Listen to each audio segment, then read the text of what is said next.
नमस्कार। मैं राकेश और आप मुझे सुन रहे हो टैक्स जंक्शन पर। तो दोस्तों, आप प्राइवेट लिमिटेड कंपनी चला रहे हो। प्राइवेट लिमिटेड कंपनी में मान लो कि दो डायरेक्टर से एक डायरेक्टर काम कर रहा है फाइनेंस का, दूसरा डायरेक्टर कर रहा है मार्केटिंग का। आपने काम का बंटवारा अपने अपने डायरेक्टर के टैलेंट के हिसाब से कर दिया है। लेकिन क्या आप इनकम टैक्स की लाइबिलिटी या जीएसटी की लाइबिलिटी डायरेक्टर में बंटवारे के माध्यम से शेयर कर सकते हो क्या? मतलब ए नाम का डायरेक्टर जो है वो इनकम टैक्स नहीं भरेगा, इनकम टैक्स भरने की जिम्मेदारी सिर्फ और सिर्फ बी नाम के डायरेक्टर की रहेगी। क्या ऐसा बंटवारा इनकम टैक्स के तहत होता है क्या? इस सवाल का जवाब सामने आया जब दिल्ली हाईकोर्ट में एक पिटीशन दाखिल हुआ। पिटीशन दाखिल करने वाले इंसान का नाम है राजीव। ये राजीव, इनका ऐसा कहना है कि राजीव, पंकज और योगेश ये तीनों ने मिलकर 2005 में ग्रुप ऑफ कंपनीज बनाई थी। अलग अलग उन्होंने प्राइवेट लिमिटेड कंपनीज बनाई थी। Real Tech Project, Real Infrastructure, Vivid Builders, Real Tech Construction, ऐसे अलग अलग कंपनीज उन्होंने बनाई थी 2005 में।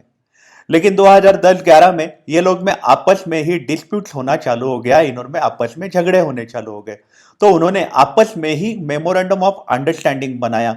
उन्होंने आपस में एग्रीमेंट बनाया कि ये जो इनकम टैक्स की लायबिलिटी है ये पंकज नाम का डायरेक्टर ही भरेगा। यह एग्रीमेंट उन्होंने 2 जून 2011 को बनाई थी। प्राइवेट एग्रीमेंट इन्होंने बनाई थी कि इनकम टैक्स भरने की जिम्मेदारी किसकी रहेगी। इनके झगड़े थे तो झगड़े के इसमें इन्होंने ऐसा डिसाइड कर लिया।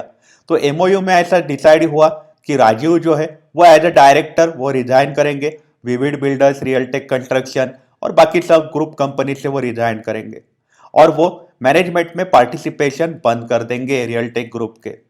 और इसमें एमओयू में और एक मुद्दा रखा था, उसमें बोला था कि इनकम टैक्स की लायबिलिटी जो है वो सिर्फ और सिर्फ पंकज जो है वो देने वाले हैं। पंकज ने उसके लिए अलग से एक जमीन रखी है, एक 17,000 स्क्वायर फीट की एक उन्होंने फ्लैट रखा था कि जो बेच के वो इनकम टैक्स की लायबिलिटी दे सकते हैं, ऐसा उन्होंने फ्लैट रखा था। तो ऐसा इनकी एमओयू इन्होंने प्राइवेट एग्रीमेंट साइन करके इन्होंने बनाया था कि इनकम टैक्स की लायबिलिटी अगर आती है तो वो सिर्फ पंकज देंगे। अब राजीव है वो इसी के कारण पहुंच गए दिल्ली हाई कोर्ट, क्योंकि इनकम टैक्स डिपार्टमेंट जो है उन्होंने सेक्शन 179 लगाया। सेक्शन 179 मतलब जो अपने को बोलता है कि अगर कंपनी अपनी लायबिलिटी नहीं पे कर पाती तो इनकम टैक्स भरने की जिम्मेदारी ऑब्वियसली किसकी होती है?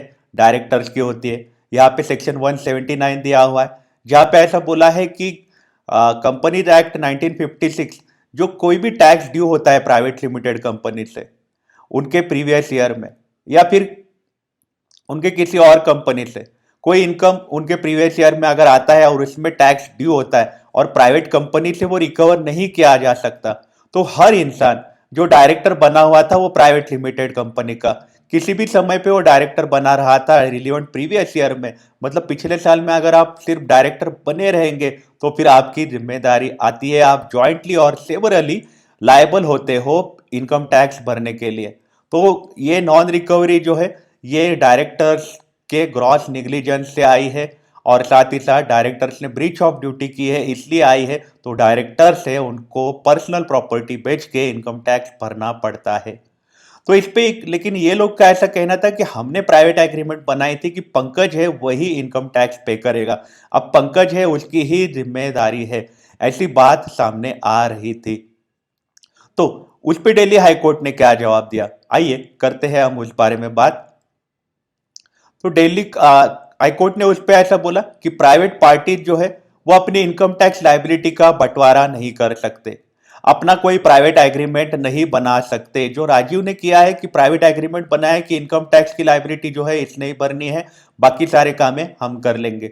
जो भी कंपनी के जो अधिकार है, जो इनकम टैक्स है, जो कायदा ऐसे बोलता है कि आप कायदा में आप अपने प्राइवेट एग्रीमेंट को ना बांधो, ऐसा दिल्ली हाईकोर्ट ने बोला है। आप प्राइवेट एग्रीमेंट करके कायदे को आप बदलने की कोशिश मत करो, ऐसी बात दिल्ली हाईकोर्ट ने बोली है। कोर्ट ने ऐसा बोला है कि सेटलमेंट डीड या फिर आप आर्बिट्रल अवार्ड जो है उसमें आप कोई भी अपनी कायदे की अथॉरिटी जो होती है, स्टैट्यूटरी अथॉरिटी होती है, जैसे ये केस में रिवेन्यू की अथॉरिटी है, ये इनको आप नहीं बांध सकते हो। आप अपना एमओयू करके आप अपने सारे अधिकार डिसाइड कर सकते हो, लेकिन प्राइवेट एग्रीमेंट से आप इनकम टैक्स डिपार्टमेंट को नहीं बांध सकते हो। कायदा जो बना है, कायदा बोला है 179 में कि डायरेक्टर जो होते हैं उनकी जिम्मेदारी आती है, अगर प्राइवेट लिमिटेड कंपनी से टैक्स नहीं वसूला जाता तो डायरेक्टर होते हैं वो पर्सनली और सेवरली लायबल होते हैं, तो उनकी प्रॉपर्टी बेच के इनकम टैक्स भरा जाता है, डायरेक्टर की जिम्मेदारी आ जाती है कि तो ये केस में इनकम टैक्स डिपार्टमेंट के साइड से पक्ष से इन्होंने दिल्ली हाई कोर्ट ने फैसला दिया कि ये जो है ये जो आप करते हो कि प्राइवेट पार्टी जो है वो अपना इनकम टैक्स नहीं अपोर्शन कर सकती प्राइवेट एग्रीमेंट के तहत। तो ये एक दिल्ली हाई कोर्ट ने कड़े बोल सुनाए हैं कि आप अपना अपना एग्रीमेंट मत करो कि आप इनकम टैक्स लाइबिलिटी, क्योंकि इनकम टैक्स डिपार्टमेंट जब कोर्ट में गए तो उन्होंने यही बोला कि आप अपने पर्सनल स्कोर लेके पहुंच गए हो, आप अपनी पर्सनल बातों से आप इनकम टैक्स पे नहीं बोल सकते कि इनकम टैक्स हमसे ना वसूलो, उससे वसूलो, ऐसा आप नहीं बोल सकते हो।